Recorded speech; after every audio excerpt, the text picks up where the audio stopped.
talking about the BOCA and what's already an ordinance for the property codes in Upper Tyrone Township. And Roger Adams, he told me I could tell everybody. Roger says, Sam, leave it alone. That's what he told me today. Leave it alone. And if there's problems, a health problem or any situation, safety problem, then we got to focus on that. I think regardless of what gets put in, whether it's the International Property Maintenance Code, whether it's a homegrown ordinance, whether it's an amalgamation of the two, whether it's nothing, one need you do have, and Bill Steiner spoke to this, you have a need for some way to arbitrate disagreements between people. Because there are jerks. There are people that don't necessarily do their job. They don't keep their property up. And I found an interesting resource online. It was a legal firm in Britain, which is where a lot of our common law came from. And they pointed out some things. Typically, common law expects the owner of the property to be responsible for its upkeep. What do you do when they're not? And in this case, these lawyers said, well, then you talk to us and maybe we litigate. And they went through criteria. It has to be egregious. It has to be frequent. It has to be something that really is going to harm someone. And an example would be, let's look at Houston, Texas. This is a city that's large and it has no zoning. You say, how do you get along without zoning? Who has no zoning? Houston, Texas. They have deed covenants, which they enforce. Yeah. They have property use rules, minimum lot size, which some people have complained causes excessive urban sprawl. Personally, I like big lots, so I'm happy Houston, Texas did what they did. There's a group that's trying to get zoning in place to control billboards. They are unsightly. They are a nuisance. And one official's response was, when you bring me the case where the billboard puts someone in the hospital, harms them, we will address it as a problem. And I can go through most of this property maintenance code, if not the entire thing, and find that it can be left unaddressed. There will be a rare occasion when someone comes to harm, especially dealing with the interior. I remember Tom brought up there was a family, the house burned down. But other issues surround that. You can have a smoke alarm in every room of the house and kids don't wake up. That's why they have talking smoke alarms. So now do we start to require talking smoke alarms? Where do you draw the line? And I prefer to draw the line, and this is my view, very close to the rights of the property owner. Not so far out that you're dictating the brand of smoke alarm, whether it talks, the type of locks you have to have on the door, so much that you're into the minutiae of someone's life. So it could go way beyond what's in this, which means you can't even call this a good start if there's still cases where it's a problem. I got someone in the car right now. They want to know what time the meeting starts. 6 o'clock. Were you voting on something? We're having a Yeah, we're discussion. just talking right now. That may be all that it is. Yeah. Okay, they wanted to know. That's why I'm asking. Come on in. Okay, thank you. You know, I would say for myself and for my family, I have kids. I love my kids and my wife. I don't want them to come to harm. I spent $25 on a 6-pack of smoke alarms. It's cheap. I can put one anywhere in the house, everywhere in the house. For $50, you can have doubles. But that's my choice, because I love my kids. And at some point, we have to draw a line, and look at it from the interior of the home. We have to draw the line that the responsibility for what goes on in the home is with the adults, with the caregivers, with the parents.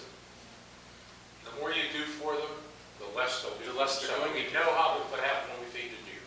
And I'm not real thrilled with the idea of it takes a village, it takes even child and youth. Child and youth doesn't have a stellar track record always too of handling problems in an appropriate manner. The more that's not a way to discourage interference in people's lives. Can I add to that point, let me expand a little bit. I told Bill yesterday, we spent a few minutes down here, and I said that, there is no such thing as a group. There is not. Groups, if you could rename a group and reconstitute it, it doesn't exist except by the consensus or definition. Only individuals exist. So you talk about group rights or takes a village, that's phony baloney, because those are methods of manipulating people based on some ascribed characteristics. It's individual rights that our Constitution and Bill of Rights give us. And so then, and therefore always, the individual must be considered first, because groups come and go. And if you start out with that notion, then the individual is primary, and then the family group is the first and most essential group for societal order, and then it goes from there. So that's just, I think, a valuable notion. That it's individual rights that are guaranteed by the Constitution, and township supervisors or county officials should not go around trying to subvert individual rights. And one other thing, all wealth comes from property ownership. All wealth. Can't have property, can't do anything. All wealth derives from.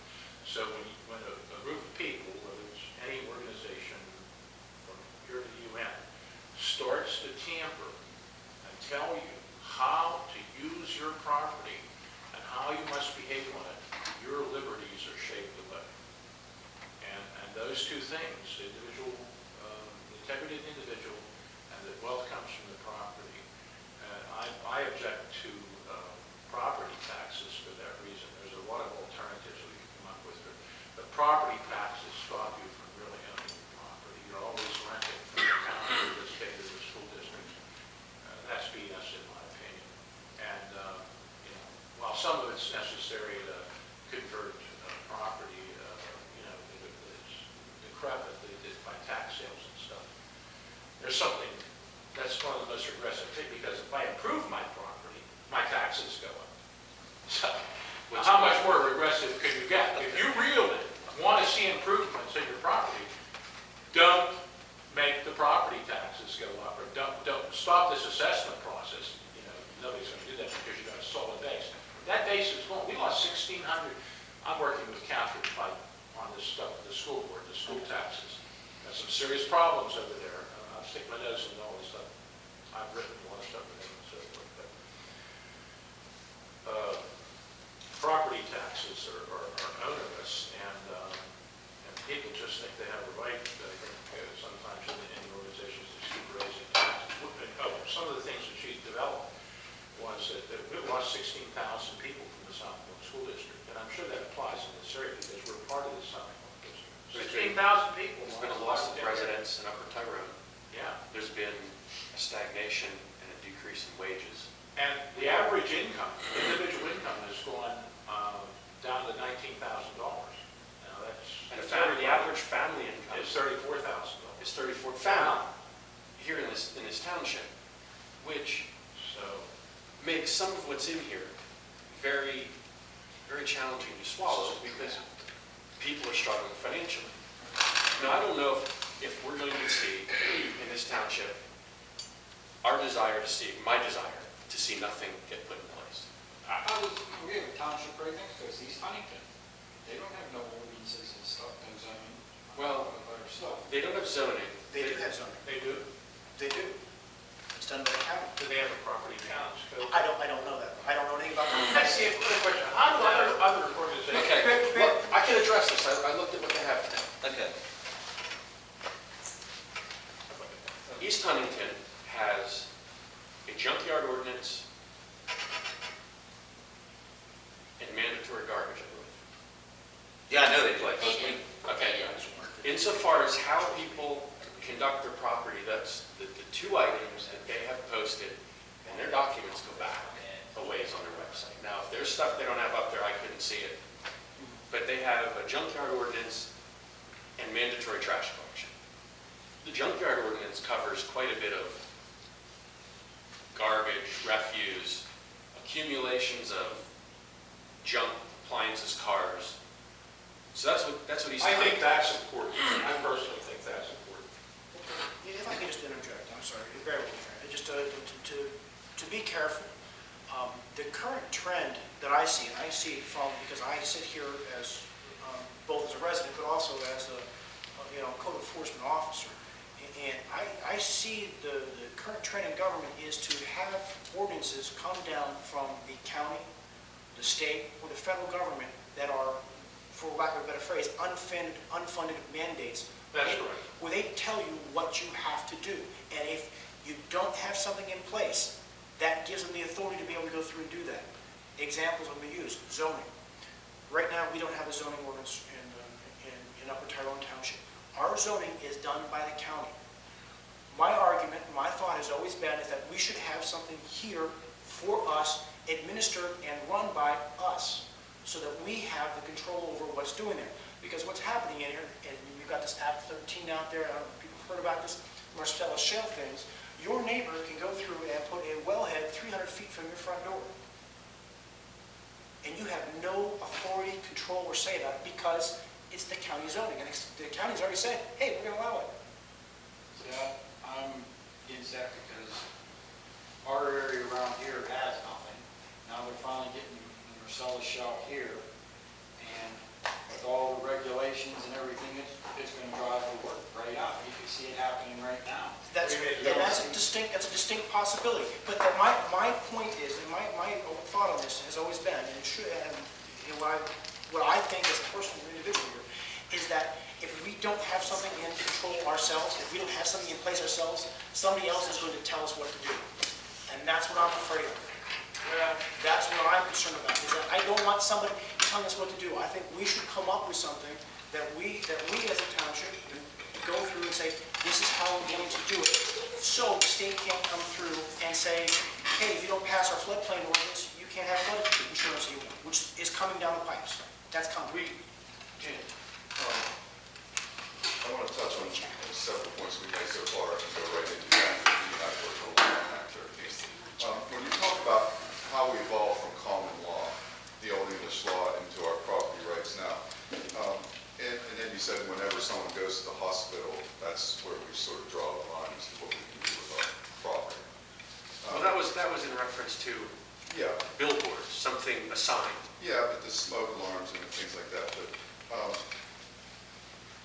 so with Act 13, what they're saying is industry is going to tell government how you're going to set up what they're going to do in our township. So we have to understand what Act 13 is doing. We're another step above what your local ordinance is. Act 13 circumvents or supersedes any local zoning. You can have hardest zoning like Murraysville. Act 13 goes in there. Their zoning goes out the door. Can I ask for clarification? Yeah. What exactly is Act 13? I think I know, maybe everybody else doesn't know. To put it in a nutshell, Yeah. it's the authority granted. The state is saying that we're going to put in the rules and regulations for Marcellus shale drilling and all associated accoutrements to that, and that we are going to supersede your authority as a municipality to regulate this activity.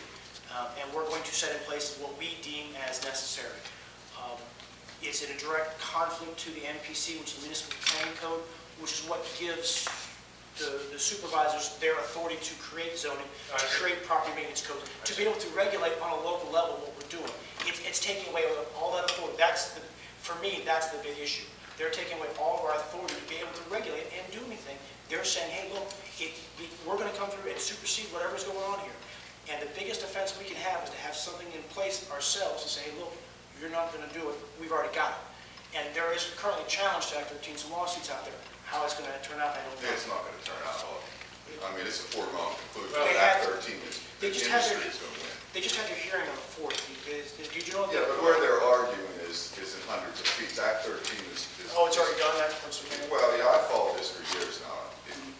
I would bet my life on it. Act 13 is going to come out very favorable to the industry and to the local municipalities going to have to eat it. And this is Act 13 is done in the name of national defense and this whole energy policy, which goes into global warming, and then that, just want to finish my one point, because it's all I really came here to say. So when you say that we've evolved from this common law, and I'm saying that when a gas well goes in your neighborhood, these toxins are going in there. They are hidden. They might not come up for hundreds or thousands of years, or even a human time scale of coming out. When they come out and they get in the aquifers, we're going to have large swaths of land rendered unusable unless they're bringing in water buffalo. And these toxins that this Marcellus is coming in that we're having to eat, they have delayed effects. You don't know if it's going to hit you now or if it's going to hit you when you're 70. For some people, it will be respiratory. Some it will be intestinal. For some, it will be neurological. So when you say it's your right to do what you want on your property, it's not a moral right for you to put toxins on that property that are going to come out sooner or later. The environment, like our groups and our people and our civilizations are going to come and go, but that water and that earth is going to stay, as Bill said earlier. And so there's a real, my final point is I always try to get to the ethical part of the discussion. We have a real ethical question as to what we're going to do with the Marcellus shale in our neighborhoods. We can't beat them, but at least we need to stand up and say, we think this is wrong. That's Can what I comment on that? Yeah, I'm done. Jan and I, Jan's sort of a purist on this. I'm a little bit older than as I say, I've been through the mill a little bit more. I did grow up, my grandfather was a mine foreman in Standard Shaft, and there were 999 beehive cocoas. There half of them were burning at any time. And my daughter actually ended up with a benign mixed tumor that we thought was very bad on her left parotid gland. And by the way, this is for all of us, so that tumor only occurs where people live over coal seams. It's irrelevant to whether, it's where coal seams are, something coming into the ground. So there are natural hazards out there. And I'm not talking against what Jan is saying, because I'm a great researcher. I mean, I love to know the truth. The truth is very, very important to me, because if you're not dealing with the truth, you're dealing with somewhere else and you're going to deal with it. But I've heard a lot of things about Marcellus, the stuff they're putting in the ground, and I am not really sure that we can believe the stuff that's coming from the liberal left on this, because I have found, and again, this is a political statement, I can back it up, they're lying to us about global warming, because it's total hoax. Maybe it is, maybe it isn't. We're arguing that. Well, Don't make I'm it satisfied with the research that I've done, and I'm waiting for somebody to tell me something contrary. I think before we go on saying there's all kinds of toxins going to come into our environment from the Marcellus shale, we better know what they're putting in the ground. First of all, we better know how deep it's being put down to the 7,000 foot level, and which is many aquifers or many strata below this. And we better know that the things we've heard about, the places in Wyoming and in northeastern Pennsylvania where gas comes bubbling out of the faucets of people, that it's coming bubbling out of the faucets for the last 50 or 100 years. So those things have all been shown not to be true. I'm concerned because I don't trust industry as much as I don't trust government in the general sort of sense, not the comparative. But we better know the facts, and we better have our feet in the ground before we start making statements about one thing and another, because I really don't know. And I'll tell you what, if I go on the hunt, I will find out. I don't have time to do it now. But if somebody says something, they may be able to back it up with something. I can back up all my stuff with global warming, not a full-page I story. can back Okay, that's Okay. sort of neither here nor there based on the Well, discussion it we want to have is, tonight. because it all relates out to the stuff we're talking about this 13. If there is a hazard that's present and it can be demonstrated that somehow the stuff that the Marcellus shale people are doing is going to become hazardous, we need to deal with that in some way, and we need to argue like this. I don't want my kids and grandkids and my great-grandkids in it. And I'm a very conservative guy. I was very liberal at one time, Democrat until 91, and then I found out that I was being lied to or to Put it this way, the only thing I'm concerned about is these retention ponds on Yeah. these gas drilling. Well, I'm concerned about that. Well, they cleaned it all up, it looks like. Go ahead, I'll stop there. I know you said you had Let's to deal leave. with the truth. I know you said you had to leave. I want to make sure you had some comments you wanted to make, and I want to make sure you got those. I'm on the other ordinances, that's what I was. Okay. I just didn't want you to miss the time, that's all, forgive me. I'm watching that. So the question then becomes, what do we do? I mean, that's where we're at right now. It seems to me we've got two fundamental questions. As we were talking earlier, Sam, it's whether or not we want any sort of ordinance whatsoever. Wait, ask the question. I got the question. What's the problem? Well, and that's, bear with me. Write me three or actually, four what is the problems down. What is the problem? What is the problem? Let's write the problems down, then we'll know how to solve them. We have ordinances already. Okay, I'm sorry. No, what started the whole Why do we thing? need anything? Why- Who started this? Why, no, Bill. Bill did, but why did Bill bring this up and start it? What made Bill do this? We had no problems. Well, and I'm just second guessing, okay? I'm just second guessing. Not because of that one house that he was talking about. I'm just second guessing, just the general history of this code that we've got. We currently, from what I understand, have the BOCA codes in our books. The BOCA codes are a set of regional codes that were written for the enforcement of property maintenance. And they're long and they're involved, and they are almost word for word what this is.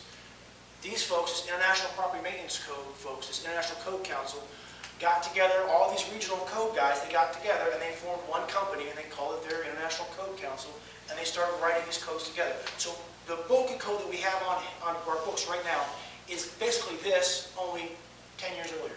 I think there's a lot less in it. Yeah.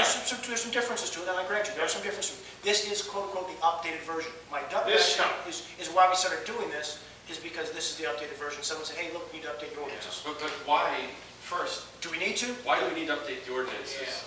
And second, Good question. why do we need a set of BOCA codes on the books which are similar to this? You're correct. It used to be BOCA, the Southern Code Council, and the third one from the Pacific Northwest. So how long have you had them on the books?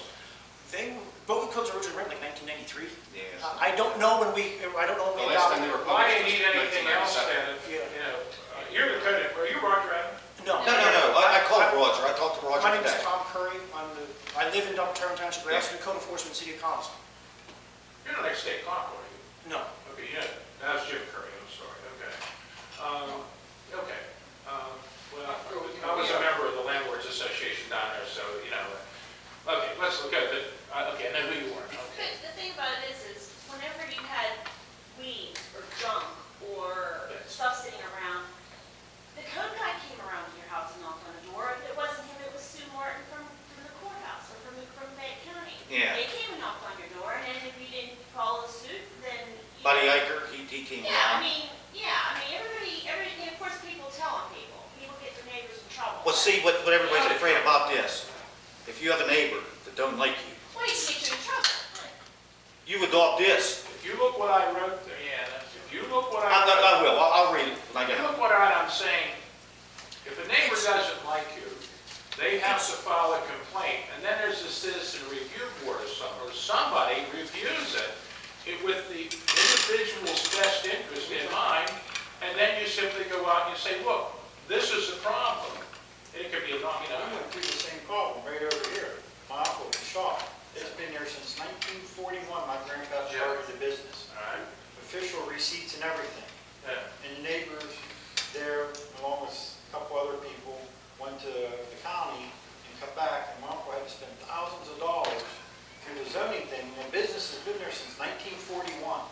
And it's grandfathered into everything before there was any ordinance or anything. And we had to shell out thousands of dollars for the attorney and for everything. And it goes right now about every 3 years, 4 years, they'll be sending one of the guys over there and they'll be starting it all over. Well, Then you have to go something's back. wrong with that, because we have laws against harassment. Yes. You can file We had laws, voucher, you know, they won't- I'm no lawyer, but I worked in the prison system, and I became familiar with criminal and civil law, and then afterwards, I'm saying, what's going on here? We have plenty of laws on the books to deal with this. It's that people are not informing themselves of how to combat this kind of stuff. And, if you have an enforcement guy who's reasonable, and I hope he's reasonable. Yes, he is. You should be able to deal with these problems in a humane and decent way, and maybe you need a 3, 5, or 7-person citizen review board that reviews these things, so it's an appeal committee. Stop 1 second. In the prison system, because then that takes it away from a couple guys in one. Exactly. Okay? In the prison system, we had a judicial system, it's a misconduct system. You could write a minor misconduct for a less, and a major misconduct. If the major misconduct resulted in a lockup, the inmate could appeal it to the program review committee, which I sat on both committees. And then that could be appealed to the superintendent. So if you have an appeal process, especially if some part of it is peer reviewed, other property owners who are responsible may be chosen at random, ad hoc, in other words, they just get together to solve a difficult problem. Then a person has the feeling that he's not being railroaded. And that's where something like this could be dealt with, and you could put it to rest. Now, I don't know what the issues are, I'd be glad to discuss it with you. And this- Usually they're practical solutions to problems. And this would also insulate from a situation where you move from Roger Adams, who I've never met, but everybody says is a decent guy, Yes, to, here's a decent guy. to someone who is hardcore, throw the book at everybody Right. if they squeak. Then they can use this. And It's I a say bottom. that regardless of what's in place, I would like some layers of insulation so that there's sanity, so that there's, call it community, the neighborly aspect that's kept in place. Because there are situations, someone's injured, someone's out of, someone's sick, someone's called out of town Out of unexpectedly work. for a time period, they're out of work. Elderly. There's a whole bunch of reasons why they may not need harassed or cited. And if you have a reasonable code enforcement officer, they probably won't be. But we have no assurances based on what's in writing here and what was proposed. For those $1,000 a day fines, compound salt. Bear with me, I'm just going to, let me defend this just for 1 second on this aspect of it. There is an appeals board in there, there's an appeals process specifically delineated out and delineated to tell you exactly what to do and how to do it. It's very specific, and it goes right to that civil Who do you appeal to? There's a board. There's Who? just the board that you just talked about. Where does it come from? The supervisors appoint a board of citizens No. of the city of Compton. Yeah, we went volunteer pool, chosen randomly, no supervisors in jury pool. Well, bear I don't with trust me. my liquor commission. I mean, I trust you for the money. Not the person. You know what? okay, you gotta pull from somebody, and they're the elected I officials. sat on those committees, I know how brutal they can become. Just like- You know what I've seen? These people had a business, and they did their business, they had 3 RVs. They have his code, okay? They're losing their home. The husband got sick, they're elderly. The RVs are like brand new, but they're not licensed. They're sitting in their property, and they owe like $35,000 or $40,000 in fines because they don't have license plates on them. See, And that's their property. And I will say, that's There's wrong. something wrong with it. That's wrong. That is wrong. And I agree with you, and I agree with you, that's wrong. There is an appeals process in here, But- however, to go through and talk You to want that less appeals. laws to begin with, then you manage like that. Once the law's on the books, you're done with it, because you don't know what kind of tyrant you're going to get in. And one thing too, if we being Upper Tyrone Township chooses to adopt the IPMC, or if they don't, if they said, we want to adopt the IPMC, you can adopt any single paragraph. You can replace any part of it you want. You are not bound to adopt this document or throw it away. My preference would be something very basic that relies on common sense and a case-by-case examination of what's going on, because you can't lay out a blanket coverage and hope to treat things in a sensible manner in a second-class township where the average family income, the median income, half the people make less than $35,000 a year as families. Go ahead. I don't know you. That's Scott Kelly. Okay. No, I gotta go, all day been off and they finally called me to work now. Yeah, of course, right? No, I just feel like that we have ordinances on the board. Let's define them, and, the people's property is their own property. And I feel a lot of this is coming from certain people want to be on a power surge to rule us as Upper Tyrone Township residents. And, our voice is like, it's not being heard. Scott, Fair enough. you're my employer. I'm an employee of you. I And everybody understand that's sitting that in here. Some don't think that, just like the meeting, they want to pass stuff. But I feel that, under there's safety. You know, you're walking down the street and some bricks are falling off a house or somebody's chimney's laying at a 45-degree angle ready to go. I feel something like that, that's worth having something. Well, it could not only, it could harm someone out in a public right of way, it could harm someone walking Right. legitimately Something where like their that. place takes them. Something like that, you know, I could go for, and we understand as far as a lot of this The other challenge issues. is balancing on that knife edge of drawing a line Your property. before it exactly goes the way challenge. too far, because we've watched a progression in Washington of the door getting kicked farther and farther and farther open until we have a bureaucracy where the NSI, really, they promise they won't spy on you with their new huge 100-acre complex in Nevada with supercomputers. They promise they won't spy, and then they get caught doing it. I don't want to see that progression end up. Yeah, that's what we have to stop. And I feel This is like where it stops for me. thing that, under these ordinances and everything, that it shouldn't all be up to our township supervisors.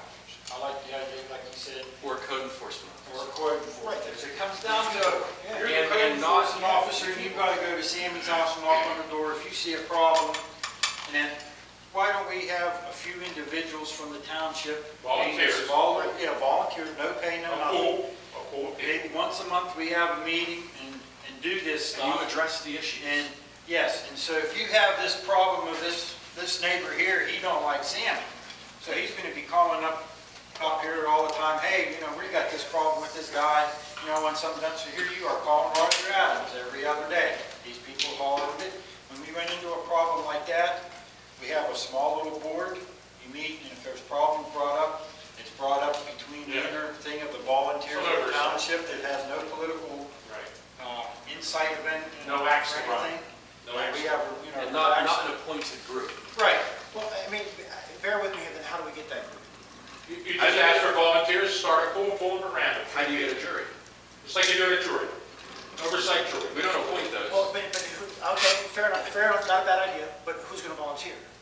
Citizen, property owners, animals. Like that. I mean, Hey, Scott. I'll volunteer. Put it this way, I want everybody to put your suggestions down and say what Can I you get want mine to do. in later? Because I'm gonna. Yeah, you can bring it in later. Okay. Give it to me so it don't disappear. Yeah, but I feel that, you know, things that's going on in this township, you know, Or give it to Tom, or give it to Nate. I was It going don't for a make no long difference. time, because I truck driver was never home, but I'm home now, you know, and I'm getting involved with things, and it just, things that's going Time to on get here that's not the same when, you know, you got everybody knocking down somebody's door, trying to tell you how to run your own property. You know, And that's what's the right. sense of me paying property When I tax? moved into my house, I owned my home in Mount Pleasant, purchased a house in Upper Tyrone, and we spent a lot of time prepping the Mount Pleasant house for sale, and prepping the Upper Tyrone home to move in. And the grass starts growing. So I whip out the mower. That wasn't happening. I mean, you need a 12-horse push mower to get through some grass. At this point, it was a good 10 inches. My neighbor walks over. He says, do you mind if I cut your grass? He didn't call code enforcement officer. He didn't call the supervisors. He cut my grass. Now, he wasn't at the point where he was mad at me. Well, yeah, probably somebody had some brains to understand you're in between Right. two places and you're moving in and you're gonna take care of it. And then you have a situation where someone's elderly. I know of a situation. It's in my family. They struggle to maintain their lawn. They can't anymore because of their age. They're trying to sell their home. They're trying to get out of the situation. The county they're in has no nuisance ordinance, no property maintenance code. A neighbor was grumpy, moaning and whining, and they ended up coming over and cutting the grass because that's really the only recourse they had. And I would say, You really look, though, in our township here, you've got about 96%, 97% Exactly. of the people that do take care of it. You know, they might go by and it might not be the nicest looking lawn, you know, they might big spots, but they do run a weed whacker or a push mower over and cut it. Right. But you just got that, you know, 2-3% of people This that code doesn't. is written for 1% of the population. but there 1% is of the population. nothing in that code to prevent it from being applied to the other 99. Yep. And That's that's where I what I'm take saying. the biggest issue. That's Yep. the problem. Is we have Put to it this then way. rely. Yep. Take this code and have a mock inspection on all three supervisors. There you go.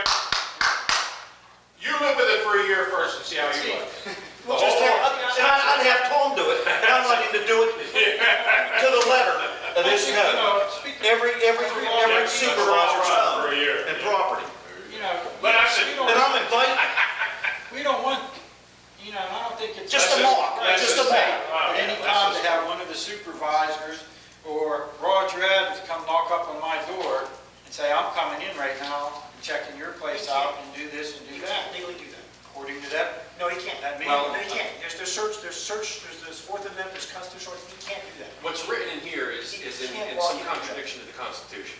Some of this is. Well, and I'm Well, I standing just here feel- defending this, and I don't I necessarily feel that we defend could it. pick out stuff Right. that we could use Exactly. and write it the way we want it to get away from, I mean, how many I sheets agree. of paper do you think it would take though to cover the things that, but half of the stuff's in there BS. I'm talking about, 1%. You got to figure out. I'm saying about. what I have You're heard talking at about meetings, garbage, grass, vehicles or something, Yeah. or something what like I've heard that. at meetings is And what garbage, do you get grass, and vehicles. Right. And I struggle with grass and vehicles.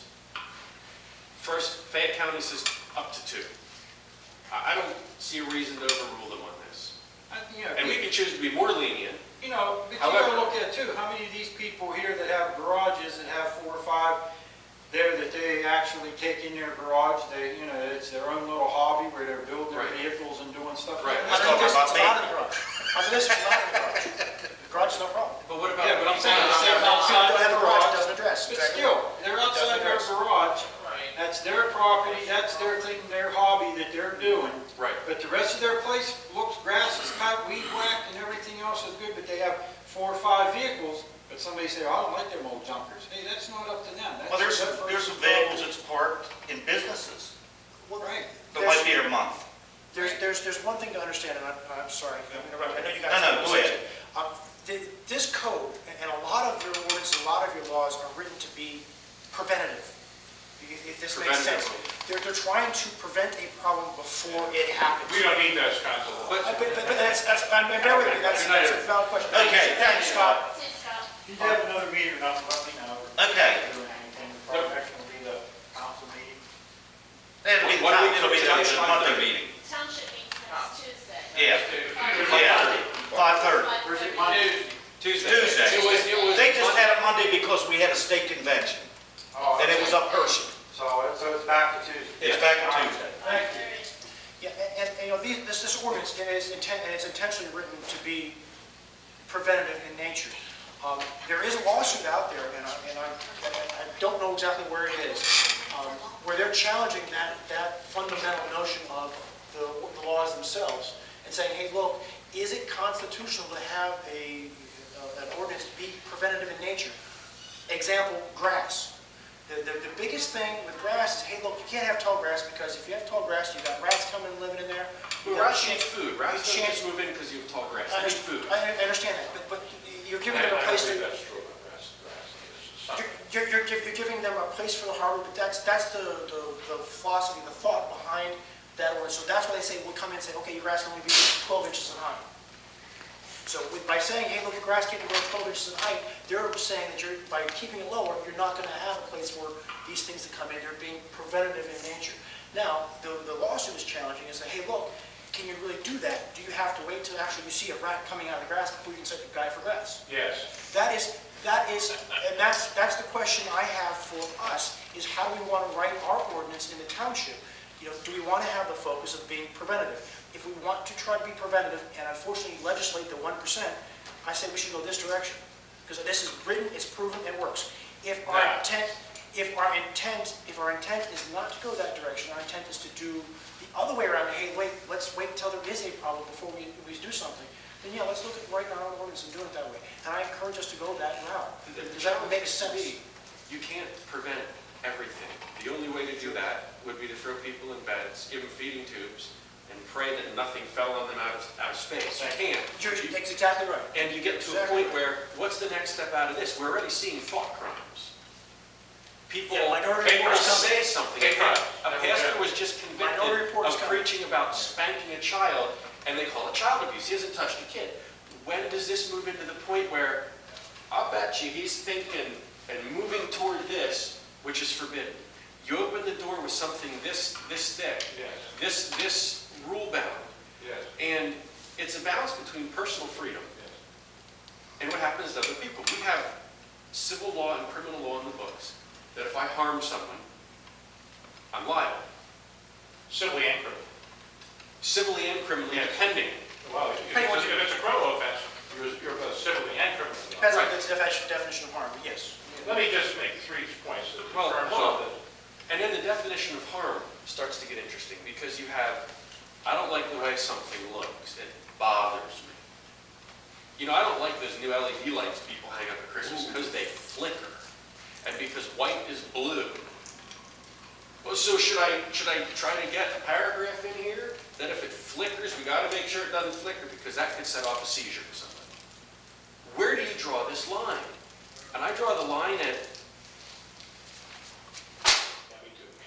and you come up with something, if there's still people thinking there's a need for this, then it's something local, and there's degrees of separation between the final enforcement and the initial complaint. That brings in the idea of community personal responsibility, the willingness of the community, or of individuals within the community to help others. The idea that if we're here to try to help people with this piece of paper, why can't we have other pieces of paper that give people information on current law, Landlord-Tenant Act, rights as a neighbor, things that actually help them understand where they stand legally in certain situations. If we want to use this for tenants and landlords, there's already a good bit of law on the books for that. A lot of the tenants that say, I'm trapped, I can't leave, how far behind are they in rent? What do they have in the house that they shouldn't have according to their lease? I haven't seen the honest tenant trapped in a situation with a judge saying, no, that lease holds even though your toilet doesn't work. I mean, this stuff is already on the books. Let me summarize this.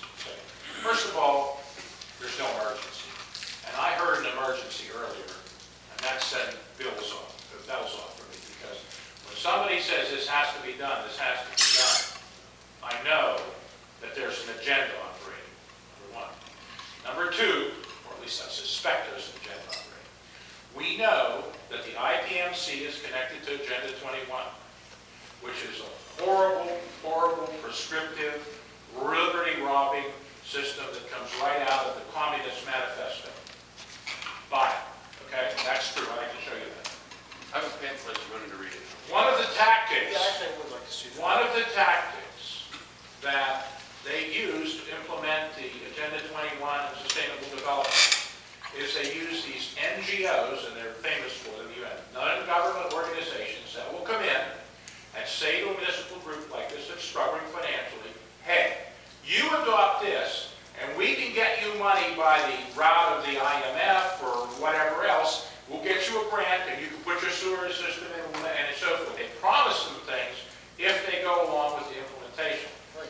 Somewhere in this, I still suspect something like that was operating, because I know this is the way they've done it in other communities for Agenda 21, for the Sustainable Development, and for the IPMC.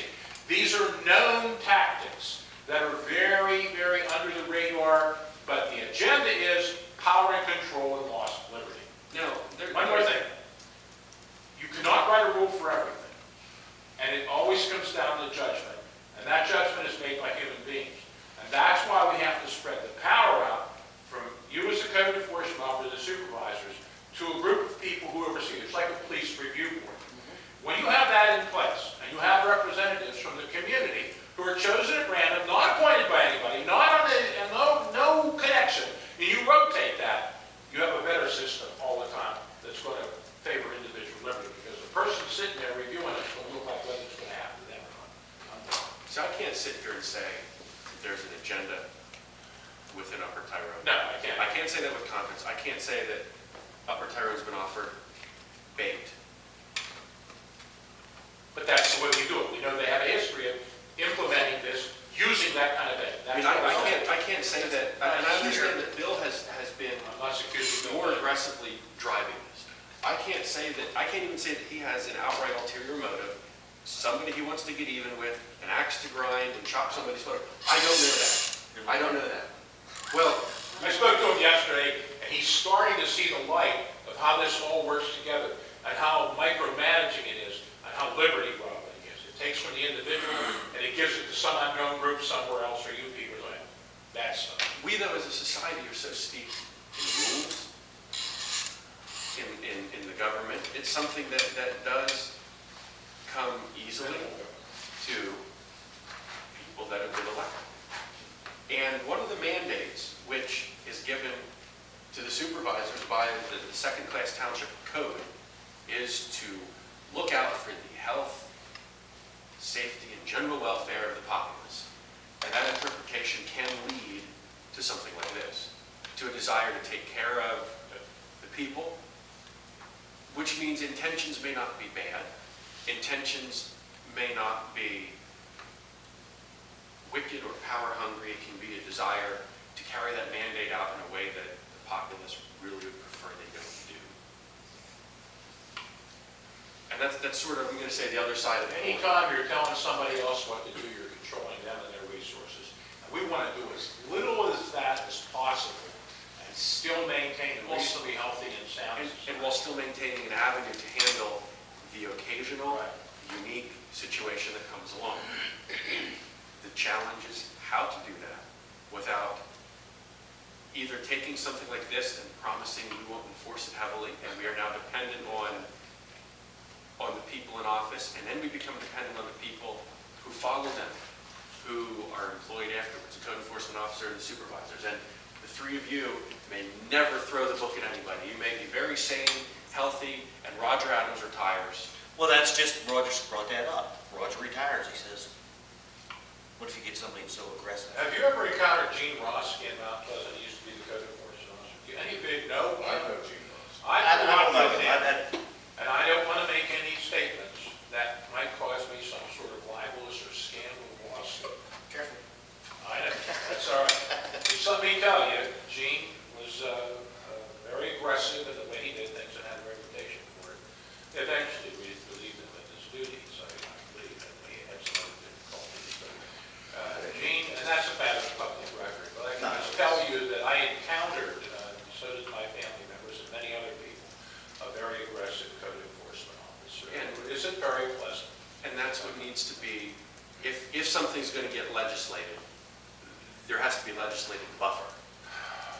Right. And that's why, And a generous appeal process. It's a serious, Scottsdale really got divided a few years ago over this issue. This is bad stuff. Code enforcement. Liberty, Robin, I don't know if Scottsdale has anti-constitutional gotten completely past that, have they? We can't let that happen. I've read in the paper in the past year that there's still issues ongoing. And that's why I want to keep it local. Do not ask for whom the bell tolls. BCI or BMI or whatever that is there, that organization they hired to come in from out of town to do their code enforcement, that's just a nightmare waiting to happen. You got some random guy traveling through your town. Well, they just trying to take the political responsibility and hand it off to somebody. Yeah, I mean, that's a nightmare scenario. In my opinion, that's a nightmare scenario. And I, in fact, prefer to see local, I won't call it control, local involvement, local community activity, because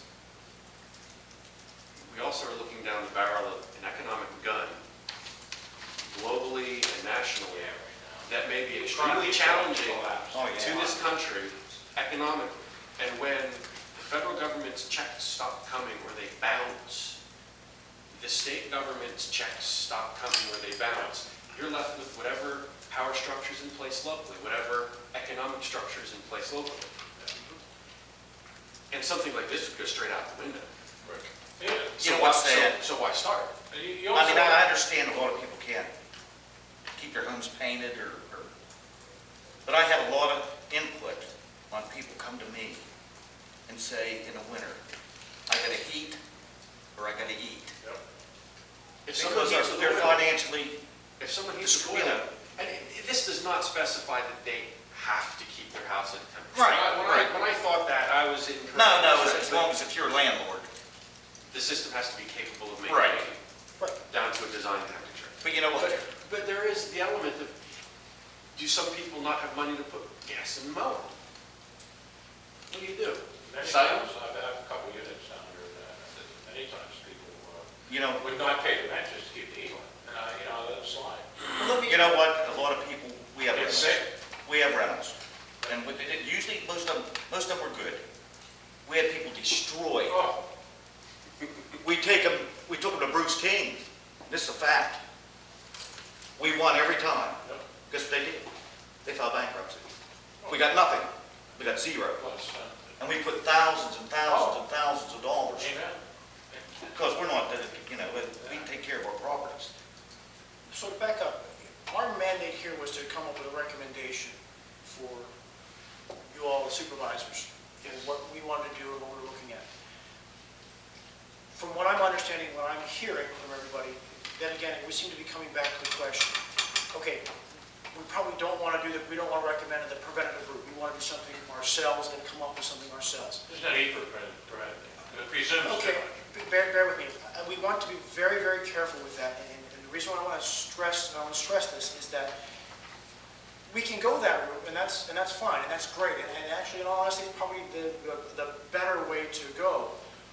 But my concern is that we're going to write something that's not going to be enforceable. Does anybody know? That's probably a good thing. Does anybody know of any code out there that's written in that direction that addresses these issues? Put it this way, there's ordinance here, I don't have them. Well, first, we have the Boca codes on the books. Well, That's- the Boca I have to stop you. I have to ask this question again. Both codes are there. What's the problem? What's the broke? problem? What's What's broke? The problem, to get. Nothing's broke to me. Let me ask you this, now, this is not a personal attack, but what are you doing here? Are you an observer? No, I live here. Oh! I live in Upper Tyrone Township. He's a resident, he's a resident. He wasn't here then last. Well, you look like you're, you look like you're arguing in an official capacity. Well, I No, know no, you were. No, I'm just, my experience, I'm just. Tom is Collinsville's code enforcement officer. He has personal firsthand knowledge of code enforcement Okay, that's of the code. He's a resident in Upper Tyrone. He's obviously inclined to go the route of the IPMC from my. Well, he knows, he's a Not code necessarily. enforcement officer, he knows more than I know. I think I sense, I did a lot of psychological testing, and I know from my body language evaluation of you right now, that you are favoring the Bear with me. IPMC because you said it 4 or 5 times. Well, bear with me, I just feel I have to defend it. You know what, Bear with me. Let's, What I- let's, Tom. What's go the down problem? preventative What versus- problems aren't being solved at this point in Upper Tyrone Township that the stuff that's already on the books is not handling and stuff? Okay. List those things for me and let's talk about them. Okay, Put them on writing. okay. Are you gonna give him a chance to speak? Before I get there, let's just, I gotta have some kind of article, and I gotta leave. before I You get can there, watch the video later. I'm not saying that we should do this. I'm not saying we should. Sounds like. I am saying, no, what I'm saying is that I know that this is written, I know it's stood up in court, I know that it's a, for lack of a better phrase here, a proven code in court systems and has been Orally upheld. And, okay, having said that, if we go through and choose to write our own thing, and that's great, I have no problem with us doing that, the things we do need to address. There are some severe issues in this township that we need to address. Which one? Well, Okay, let's talk about it. I got a guy on going out the street here, I drive by every day, who's got a burn pile, who's burning everything. I mean, literally everything. Do we not already? you have already 2 days or less. There is an ordinance. Enforce it. What's wrong with it? Actually, according to the EPA, you cannot burn. In the state of Pennsylvania, you can't burn anything that's recyclable in the state of Pennsylvania. It's a law, it's on the books, it's from the state. Amazing, yeah, exactly right. Now, am I saying I'm trying to get this guy in trouble? No, forgive me, no, I'm not. I'm not trying to point him out, I've never complained about him at all, or anything along those lines. I'm just saying, there are issues that we need to address. There is that 1% of the population that, Sure. that I feel that I need to be protected from. And We the don't question- need this for 1% of the population. but yes, but that's the problem. Yes, we do. And coming from, No, you don't. my experience in the back of it, there is 1% that there is some real problems with.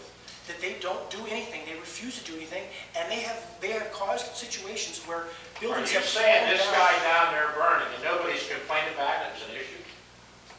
I'm pointing that out. Is someone complaining about that? I'm pointing that out.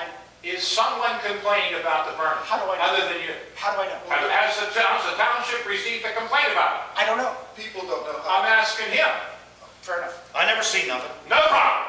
No, slow down, Bill. But bear with me. There is a problem there. That Go ahead, I'm listening. You're affecting my health and my ability to enjoy my property outside by the smoke coming Has up. anybody complained about it? Bill, listen, cool off just a minute. I can answer to that. All right, But I'm okay. people don't know how to complain. That affects people's health. Then there's no problem. No. No, there is a So, problem. Yes, there's no problem if there's no complaints. So I should go, Bill, I gotta. It has to be It's actually- complaint driven. The only way we Well, know I if understand. the complaint is if you have, that's fraud, if you ever received I understand. They know, I understand. they know, Roger, if you're burning plastics and you're burning Tires, tires, shingles.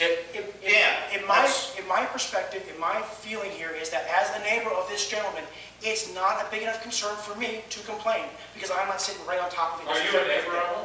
Close. I mean, I'm not right next to it. If you smell plastics and stuff burning, you write the township supervisors a complaint. No, it has to be Call done in Roger writing. Adams. Do it in writing. Look, just look at what I wrote there. Listen, let me just stop 1 second. But that's, I ran a 17-person educational unit at the prison. I had a barber shop that cut 1,000 heads a month. It's a 1,000-head prison. And I had a law library with all kinds of restrictions. I had 6 federal lawsuits against me the day I retired. I would have complaint after complaint after complaint. Yeah. There's a staff and the inmate, staff and inmate, whatever it was. You know what my solution to it was? And I'm going to tell you right now, and it works, but, excuse me, I tore out a sheet of paper, blank sheet, I gave it to one person, I gave it to the other person, another sheet of paper, and I said, put everything you're concerned about on that paper, inclusively, exclusively. Inclusively, that means everything. I will only consider what you write down. 95% of the complaints went away. And then it took all the BS out of the complaints, because I said, I'll only consider this here, and only consider. I resolved all kinds of problems using that technique. That's why I'm screaming, who's complaining? Okay, what's the problem? If there's no complaint, there's no problem. that's not And you've got to grasp that notion. well, Let's go with what Tom was talking about, that someone's burning. You're right, no one may have complained. That's not an issue for anyone. Well, okay, so if Everybody wants 1 or 2 or 3? what if someone I've does already complain? given you my stuff. If I had wash hung out and someone burnt a barrel full of plastics downwind from me, I'd get cranky because I got to go put it through the washer again. And I probably would first go talk to my neighbor. Second, I might invite a couple other neighbors to go down with me. Right. Then I'd probably talk to Sam or Roger or Bill or Chuck, because that's the structure. And the question then comes is, and bear with me, and then again, I hate to use this guy as an example because maybe no one has complained about it, but what happens if he doesn't stop? There's a problem. That's what I'm trying to. That's when it gets cited, because That's what we're It trying to. sounds like you have That's a when you get state started. law which can be enforced, and it sounds like the VOCA law, because when I first came in here, I was told that you can only burn on Wednesdays and Saturdays. That's it. And that's in my leases, okay? And that's because it's a township ordinance that's on the books. It's on the That books. also discusses So what you burning can and is can't burn. not a problem of enforcement, it's not a problem of having a law in the books, it's a problem of enforcement. Exactly. Then it's not a problem. Well, put it this way, bull skin you can burn every day of the week. Okay, but let's not get off the subject. We must drive these things into the ground, because when you hear a person complaining, we need this ordinance, that they're pushing this, pushing that, they use an example, and you say, no, we don't have a problem, no complaint, we have 2 laws that already apply to it, that doesn't count anymore. So Okay. what are the other complaints? Forget about the burning So down. we're sitting here- What are the other issues that are coming before the township supervisors that require such a draconian measure as So the we're IPMC? sitting here saying, okay, that. What are the other issues? Joe, hold on. I need a list of issues, we Bill, can't go further. Bill. Okay, I'll shut up and listen, but I'm gonna keep asking that question. Go ahead. Bear with me, Bill. I am bearing with you. You've got a valid point there. Damn right I do. And I'm not going to argue your point there. My question is that, hey, look, we've got on our books the VOCA codes. The VOCA codes are this. Well, They're really close. They're really close. And They your are- point is- That's true. we should get something more draconian? No, my The point is, book do gets we have it thinner at as all? we go back in time. Should we have it at all? That's my question. That's my question. Should we have anything on the books at all that's going to be a property maintenance code type scenario? Should If we what's get on the rid of- books right now is working okay, what's the problem? I don't think it's being used at all. Well, that's Good. Well, okay, but then if it's not being used, then with this, the township opens themselves up for lawsuits of For not what lawsuit enforcing, about what? for not enforcing their own rules and regulations. Then Because they then should if enforce their rules and regulations. We don't Exactly. need more draconian measures. Exactly right, exactly right. And if they Okay. don't, then they get sued, and they can get in trouble for that. I for don't see the discrimination. lawsuits come. How many lawsuits have you had about code enforcement issues in the last 10 years? Gotta have a number before we go further. Please, I'm gonna force you.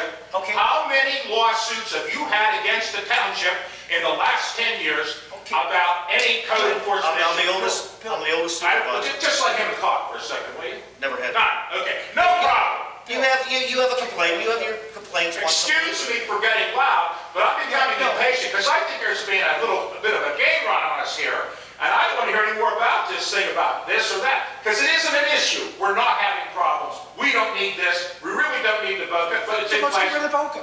Let's. We don't have to get rid of the BOCA.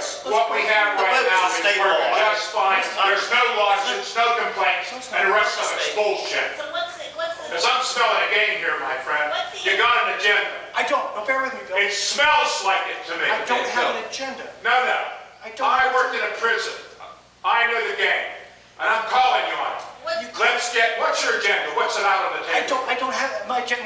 I smell an agenda. I've been 71 years old. He was asked by Mr. Edwards to be part of the Be committee. careful. Be careful. Bill, what my agenda is, you know what my agenda is? I'll tell you I'm exactly what my watching you agenda real is. close. My agenda is to sit here and to take care of the people, the I really don't like to township, be lied to. and to take care of my own personal interests in this area. I don't because think I have that's true at property all. in the city. I don't smell that in your body language. You have an agenda. And I'm calling you on it right now, Bill. Bill, He said it's to take care of his Okay. personal interests in the take care of my township. property. There's a press going on here that's inordinate and What did- far from his personal Bill, agenda. what here. did I just say? I just said, do we need anything at all? What I encourage us to do, I guess what my vote is, and my thing to do, is the first step is to see if we can get the township to put a referendum on there if we need any of these codes whatsoever. And if it comes back and everybody says, yes, let's have one, then let's talk If about what it there's is. no problem, If you it's- don't need to go to if- that expense. If there's, If we're not getting complaints and nobody's filing lawsuits, you don't need to go to any kind of referendum to solve any problem because there isn't one. so you're I want to recommending, hear problems. Bill, you're recommending we do nothing. What's the problem? Why should we change something if there's no problem? Well, would you object to taking off the books the BOCA codes, which I don't is... know what's on the BOCA code. I'm only dealing with IPMC stuff. Okay. I don't know what taking the BOCA code off the books exposes us to with respect to having this forced on us. The BOCA code is the predecessor to this. You went from BOCA... Did you hear what I said, Nathan? Yeah. If we reject the BOCA code, we may be forced into this kind of a thing. And I don't think it particularly abusive to you, but you didn't get mad enough to me. If you'd have got mad at me, I'd have felt better with my accusations. Something's going on here to press this IPMC thing. And I smell it. And if I'm paranoid, I do apologize to you. Bill, But I smell it, okay? Bill, I have two You know concerns, what? two more concerns, Bill. There's really nothing broke. I do. That's right.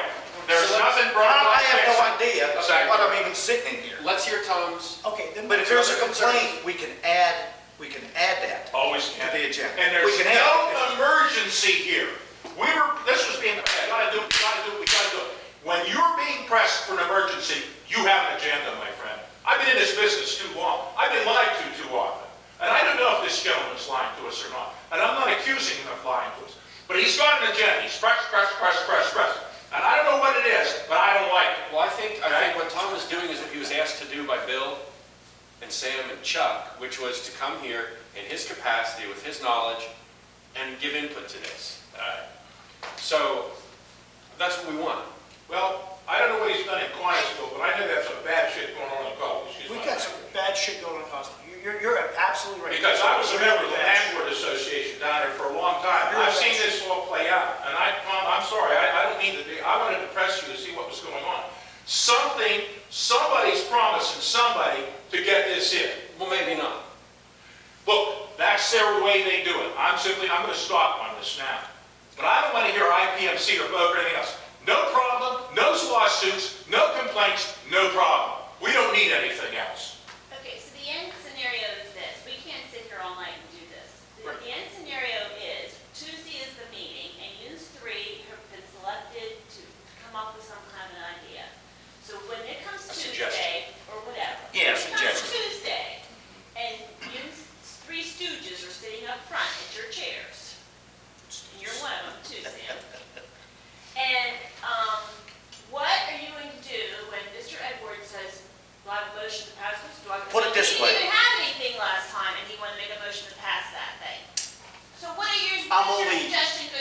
33 1/3 of the vote. Okay, but that Here's doesn't. what That I'm isn't saying. my answer to my question. Yeah, it What is. is your scenario? What are you going to come and tell these people? So let's hear what What's Tom broke? has, Sam, let's hear what Tom has to say. Let's let him finish. Because- I've got two phases of this, of what my recommendation would be to the supervisors here for this.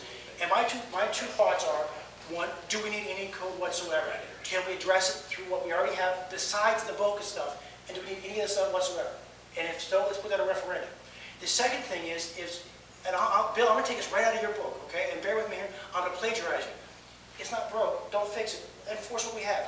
Let's have a resolution to enforce the codes that we have. I think that's what I'm seeing as the problem, is that we're not doing anything. And therein lies some of the dilemma. And that was a complaint we heard in March and in May.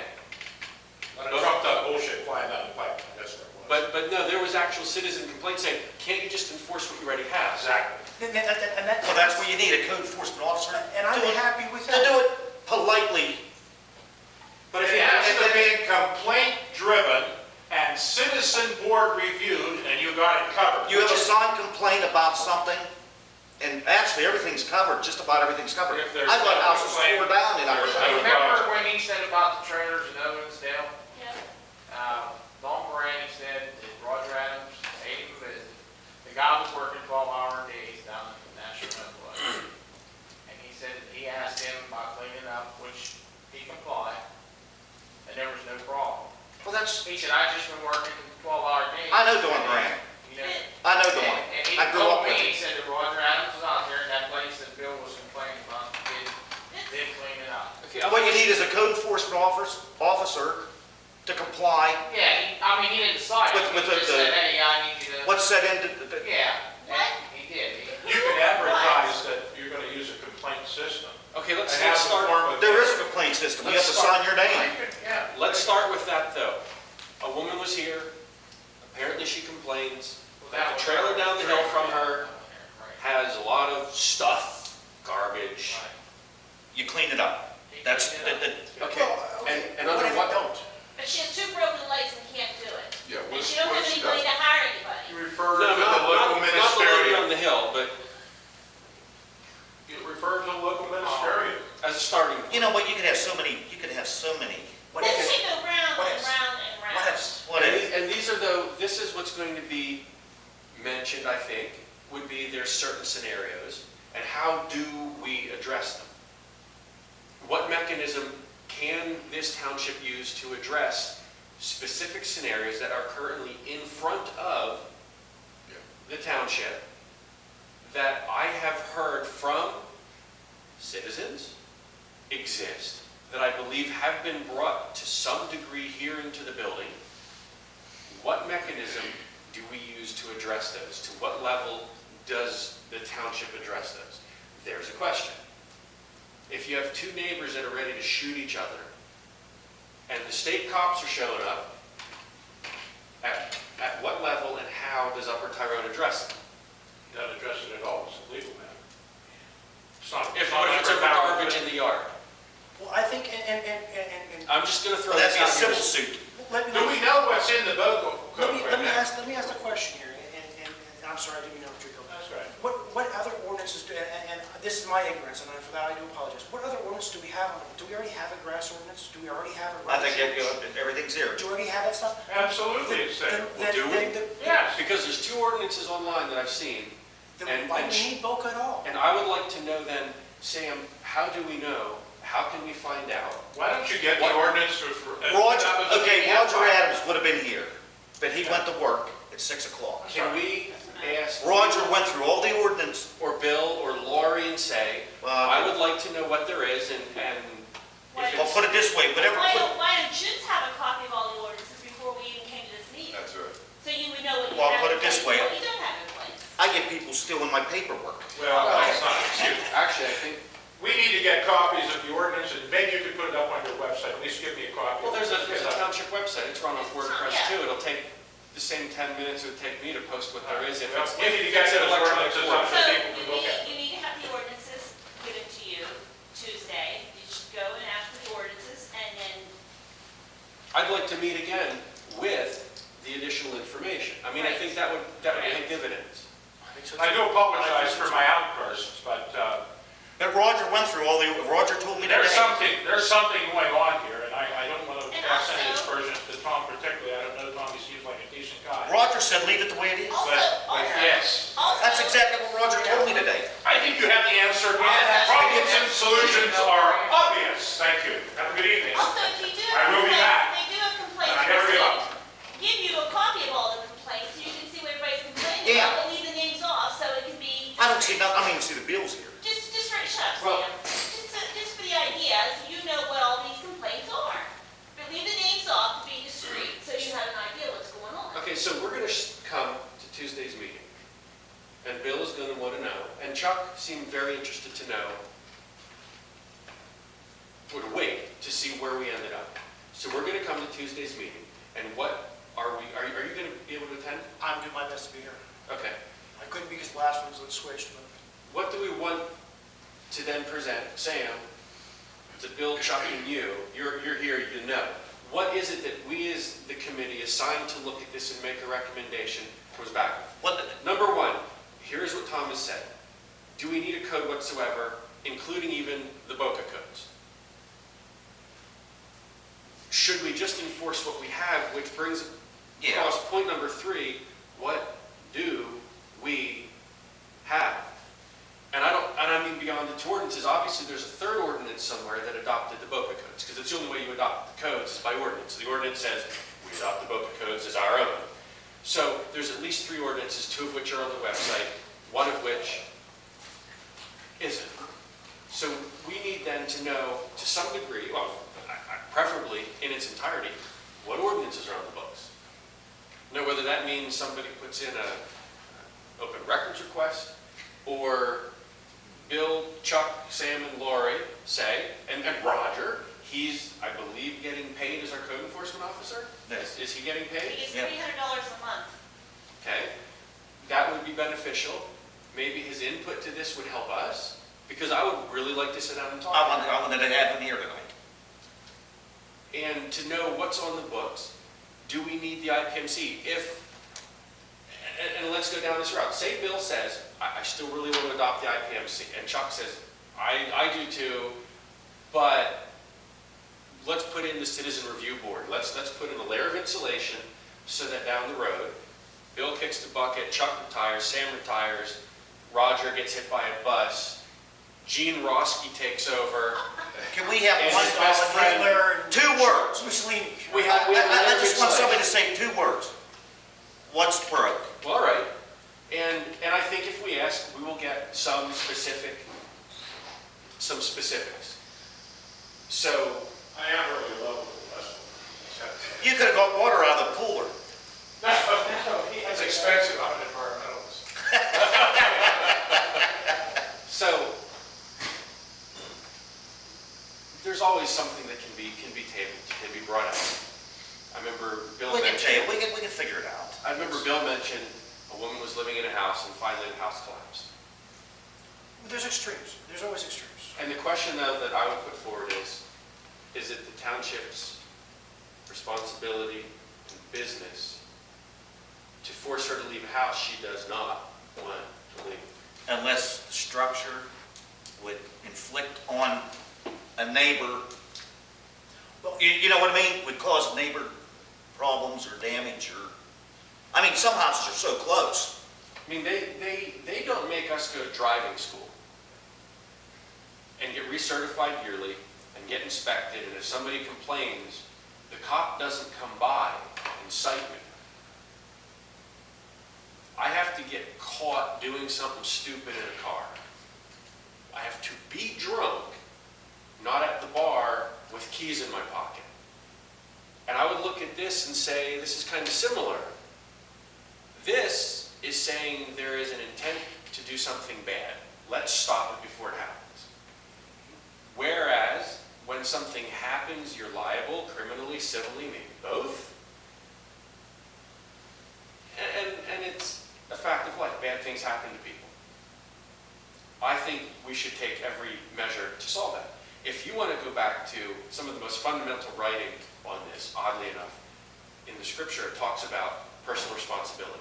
You're supposed to put a railing up around your roof, which is where people spend time, so somebody doesn't fall off and you become responsible for the death.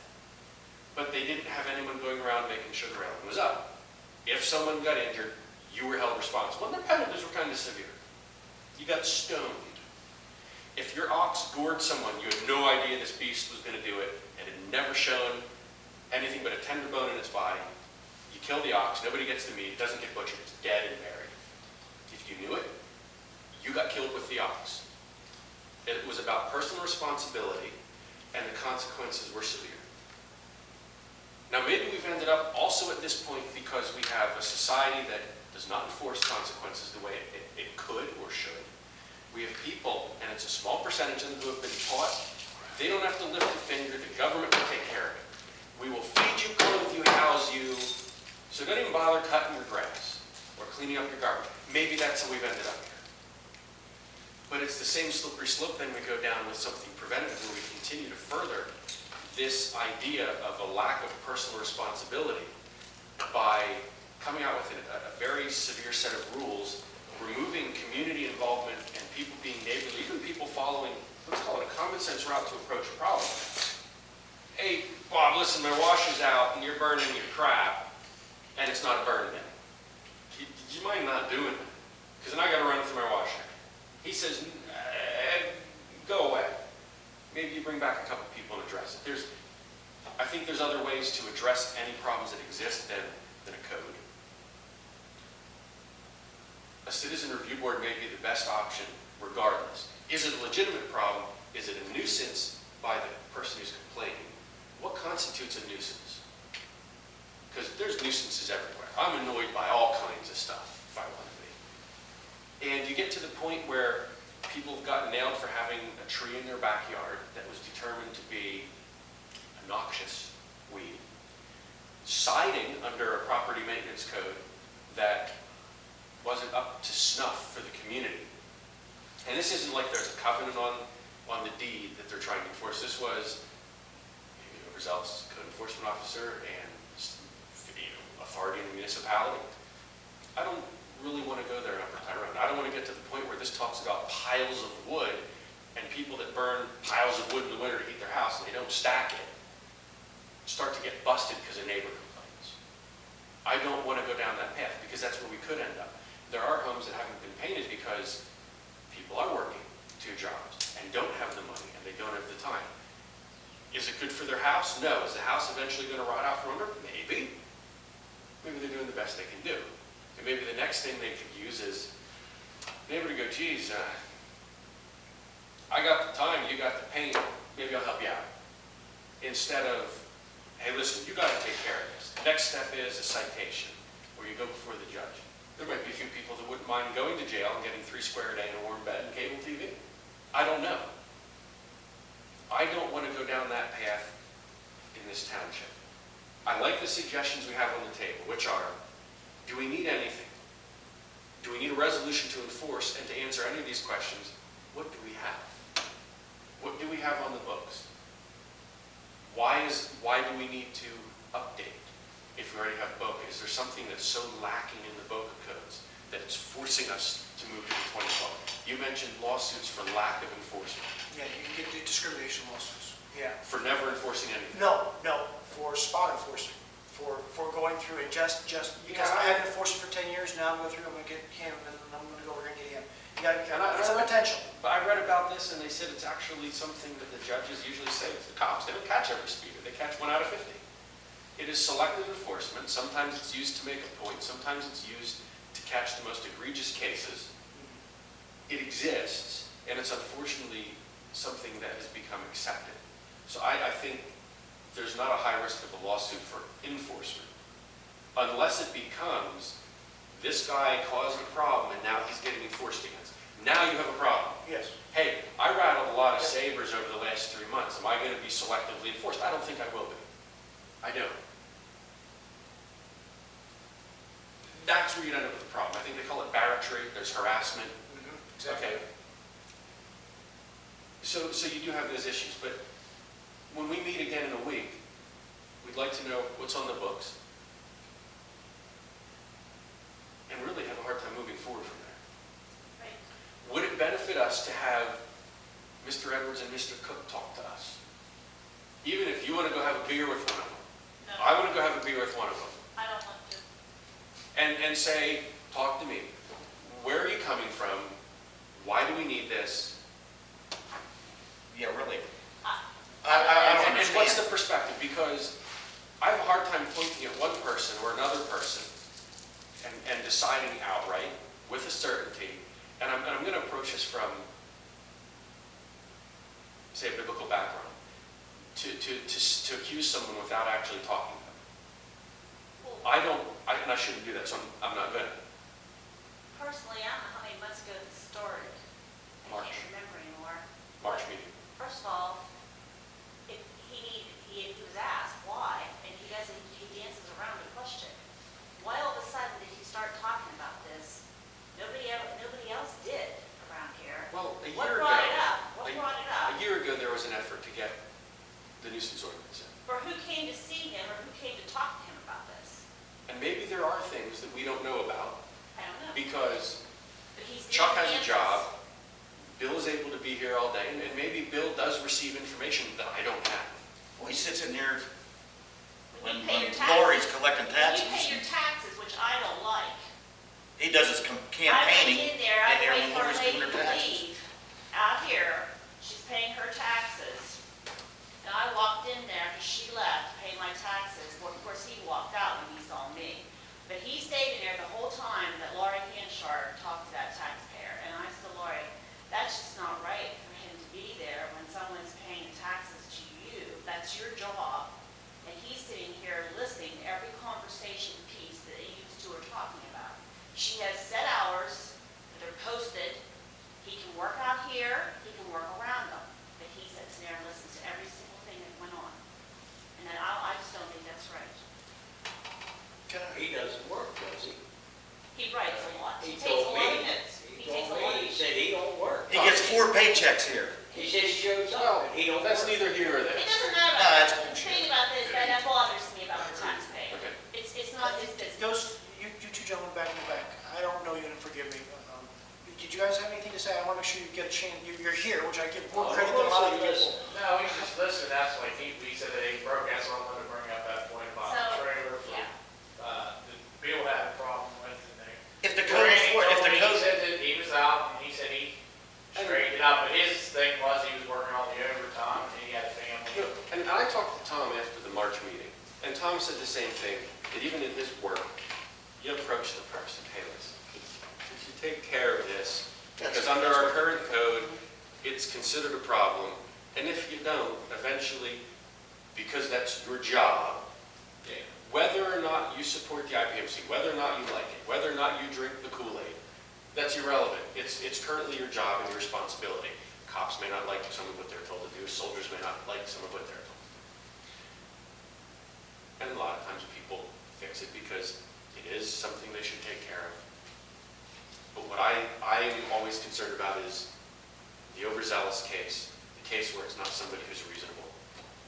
And that's something that regardless of what the answers to any of this are, especially if there's a decision to put something on the books or to keep the book on the books, I would like to see something put in between it. And that's a layer. There has to be that review board. And I don't There has want to be. a review board, but not necessarily appointed, because you run into the same then ability to have cronyism that we see oozing out at the federal level and even at the state level. And that's that- fair enough. that I would There needs prefer to be to see. that review board. There And has to I'm be. all for a review board, because There I has think to it's be. one of the most powerful tools you have in a society is the ability for neighbors to say, well, You really do have a junkyard, clean it up. Or, no, it's not a or junkyard. can you throw a tarp over it? Yeah, exactly right. Hey, look, you got a couple cars, let's throw a tarp over them because it shuts him up. And it's actually better because your car's not gonna rust out. I've actually seen the situation where someone had multiple cars. The insurance company came in and assessment and said, you gotta fix it. And the response is, why use them for parts? Well, there's a risk. Can you put tarps over them? And then you're okay. And that was the insurance company and the homeowner, and they worked out a solution. And I prefer to see something with a level of sanity like that in Upper Tyrone. I come from a leave me alone background, which would mean we have nothing. That may not be achievable realistically. You're 1/3 of the vote. Chuck is 1/3 of the vote. Bill's 1/3 of the vote. So let's approach the meeting on Tuesday, or even if we communicate it before then to Bill, and we can pick it up at that point. We can have a meeting. We can have them as part of the meeting. We see where it goes. I guess we don't have a choice. We really don't, because we don't have enough information from us to give them a Right. informed.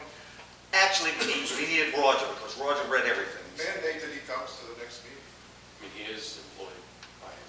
Yeah, I'll give him a call. I'll give him a call. Well, and be careful, I mean, and I'm sorry, he's at another job right now, right? Don't affect his livelihood. Right. I mean, I just want to stress that, be careful. We don't pay him enough money for the township to demand his time, no matter what, period. Or he should explain this to Bill. Maybe he could give us the information, or he could No. summarize it. Yeah. You never know the result.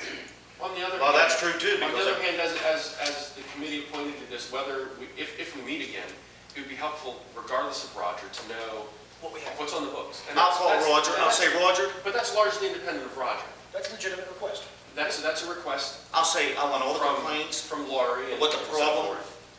Well, all the problems in Upper Tyrone Township, and if we have to add that on to an ordinance over civil complaints, we can do it that way.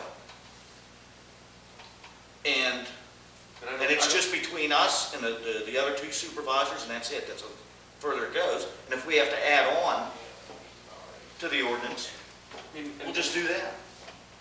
And one thing that seems like we do agree on is having a form of a review board and an avenue for appeal. That someone who is accused and it gets to this point can have some idea that whatever justice is meted out, whatever decision is made, isn't made by an elected official who may be beholden on behalf of the populace, an appointed or employed official who is overzealous. But they still have to have criteria to base their decision. And that, That's where it gets sticky. yes. Well, to speak from experience on this, you know, in Connellsville, what we do is we have the Board of Health, which is down there. Now, they're appointed by the council, and it takes, you know, all their votes to appoint somebody, a majority vote. And what we follow is, and I'm sorry, it's the International Property Maintenance Code. But what happens there is that you have the ability and the right to present the case.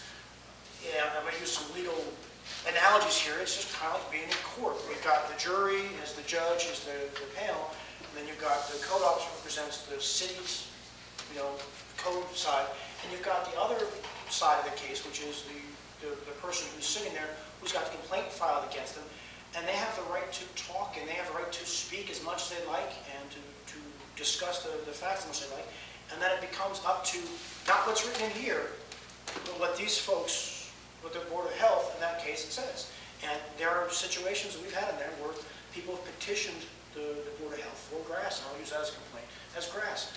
There's some undeveloped lots up there. You know, the way the code's written, they would have to have a golf course, for lack of a better phrase. Everyone would have to have a golf course. Well, that's not realistic. There's some undeveloped lots in the city of Connellsville that have never been developed, so why should they have to be cut and mowed? It just doesn't make sense for them to be cut and mowed. So they petitioned the Board of Health for that, and they said, sure, I don't care what it says in here. We're not doing it. You don't have to mow the grass. You can let it be wild. You can let it be grow. And that's what an appeals, And that's what the Citizen appeals Review Board board even is exactly what they're for, and that's exactly would be, what's here's your there. mandate, here's guidelines, but did you know a jury can decide not on the basis of law, but they can decide that the law is stupid and find the person innocent. Exactly right. And that gives a balance to it, regardless of what exists. So if you've got that overzealous code guy who's the Hitler, for lack of a better phrase, running around saying, you know, you must, you must, you must, you must, you must, you know, the recourse is that review board. And the way, and I'm going to go back to the International Property Maintenance Code because I use that and I'm familiar with that, is, you know, at that point, until that review is heard, all action stops in that person. So I can't write him a ticket, I can't take him to court, I can't fine him again, I can't set up more fines. They have that, until they have their hearing, everything stops, done. And that's, I think, a good, when we start getting to the minutia of the details, When you get to that. those where I think we should include this, things like that in there, and maybe we should pull some of those sections out of that code and/or other codes to go through and address that. And you guys see everyone wants to go, I'm sorry, Tom, forgive me. No, that's all right. I can be like Bill, not quite as loud, but I can be like Bill. All right, so Okay, we that's- just gotta get them, So if you do on this, let's have another meeting and let's talk about what we got. we'll see what kind of complaints we got. If we have to add on to the ordinance, we can add on. That's what I feel.